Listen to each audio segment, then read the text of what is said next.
សាលាដំបងខេត្តបាត់ដំបងបានចេញដីកាបង្គាប់ឲ្យពន្ធនាគារខេត្តបាត់ដំបងដោះលែងបុរសឈ្មោះសានប៊ុនលុកវ័យ37ឆ្នាំ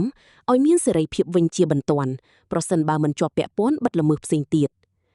ការដោះលែងនេះគឺជាការអនុញ្ញាតឲ្យជនជាប់ចោទនៅក្រៅឃុំជាបណ្ដោះអាសន្នខណៈដែលនីតិវិធីច្បាប់នៅបន្តដំណើរការយោងតាមដីកាបង្គាប់ដដែលតុលាការបានបញ្ជាក់ពីចំណុចសំខាន់ៗមួយចំនួនដូចខាងក្រោម 1. បទចោទប្រកាន់ជនជាប់ចោទឈ្មោះសានប៊ុនលុកត្រូវបានចោទប្រកាន់ពីបទនេសាទដោយប្រើឧបករណ៍ឆក់ដែលជាបទល្មើសព្រហ្មទណ្ឌមានចែងនឹងផ្ដន្ទុះតាមមាត្រា97ចំណុចទី3នៃច្បាប់ស្តីពីជលផលឆ្នាំ2025 2. ទីកន្លែងនិងពេលវេលាប្រព្រឹត្តបទល្មើសនេះត្រូវបានប្រព្រឹត្តនៅថ្ងៃទី7ខែឧសភានៅចំណុចព្រែកហេវស្ថិតក្នុងភូមិបាក់ព្រាឃុំព្រៃចាស់ស្រុកឯកភ្នំខេត្តបាត់ដំបង 3. ព័ត៌មានផ្ទាល់ខ្លួន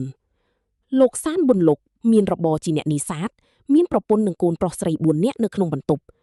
លោកមានទីលំនៅនៅភូមិបាក់ព្រាឃុំព្រៃចាស់ស្រុកឯកភ្នំខេត្តបាត់ដំបង